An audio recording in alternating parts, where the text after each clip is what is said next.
ഒന്ന് രാജാക്കന്മാർ അധ്യായം 8 സോളമൻ്റെ പ്രാർത്ഥന 41 മുതൽ 61 വരെ വാക്യങ്ങൾ.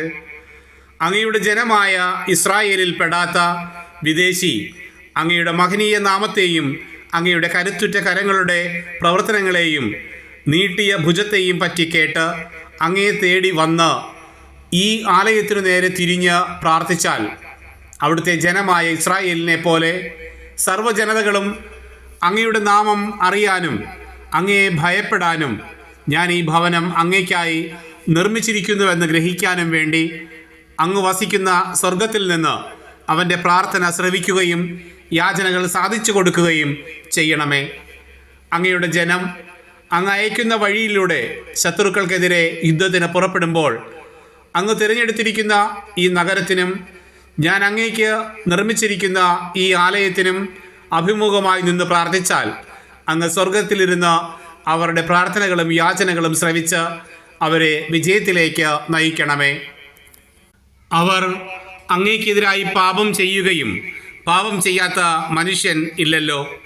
അവിടുന്ന് കോപിച്ച് അവരെ ശത്രുവിന് ഏൽപ്പിക്കുകയും ശത്രുക്കൾ അവരെ സമീപത്തോ വിദൂരത്തോ ഉള്ള തങ്ങളുടെ ദേശത്തേക്ക് തടവുകാരായി കൊണ്ടുപോവുകയും അവർ അവിടെ വെച്ച് ഹൃദയപൂർവ്വം പശ്ചാത്തപിച്ച് ഞങ്ങൾ പാപം ചെയ്തു പോയി, അനീതിയും അകൃത്യവും പ്രവർത്തിച്ചു എന്ന് ഏറ്റുപറയുകയും ചെയ്താൽ തങ്ങളെ തടവുകാരാക്കിയ ശത്രുക്കളുടെ ദേശത്ത് വെച്ച് അവർ പൂർണ്ണ ഹൃദയത്തോടും പൂർണ്ണ ആത്മാവോടും കൂടെ അനുതപിച്ച് അങ്ങ് അവരുടെ പിതാക്കന്മാർക്ക് ദാനം ചെയ്ത ദേശത്തേക്കും തിരഞ്ഞെടുത്ത നഗരത്തിലേക്കും ഞാൻ അങ്ങേക്ക് നിർമ്മിച്ചിരിക്കുന്ന ഈ ഭവനത്തിലേക്കും നോക്കി അങ്ങയോട് പ്രാർത്ഥിക്കുകയും ചെയ്താൽ അങ്ങ് വസിക്കുന്ന സ്വർഗത്തിലിരുന്ന് അവരുടെ പ്രാർത്ഥനകളും യാചനകളും ശ്രവിച്ച് അവരെ രക്ഷിക്കണമേ. അങ്ങേക്കെതിരായി പാപം ചെയ്ത അങ്ങയുടെ ജനത്തോട് അവരുടെ പാപങ്ങളും അതിക്രമങ്ങളും ക്ഷമിക്കണമേ. അവരെ തടവിലാക്കിയവർ അവരോട് കാരുണ്യം കാണിക്കുന്നതിന് അങ്ങ് കൃപ ചെയ്യണമേ. ഈജിപ്തിലെ ഇരുമ്പ് ചൂളയിൽ നിന്ന് അങ്ങ് മോചിപ്പിച്ച അങ്ങയുടെ ജനവും അവകാശവും ആണല്ലോ അവർ. അങ്ങയുടെ ദാസനും ജനവും സഹായം അപേക്ഷിക്കുമ്പോൾ അവരെ കടാക്ഷിക്കണമേ. അവരുടെ പ്രാർത്ഥനകൾ ശ്രവിക്കണമേ. ദൈവമായ കർത്താവേ, അങ്ങ് ഞങ്ങളുടെ പിതാക്കന്മാരെ ഈജിപ്തിൽ നിന്ന് കൊണ്ടുവന്നപ്പോൾ അങ്ങയുടെ ദാസനായ മോശ വഴി അരുളി ചെയ്തതുപോലെ ഭൂമിയിലെ സകല ജനതകളിലും നിന്ന് അവരെ അങ്ങ് അങ്ങയുടെ അവകാശമായി തിരഞ്ഞെടുത്തതാണല്ലോ.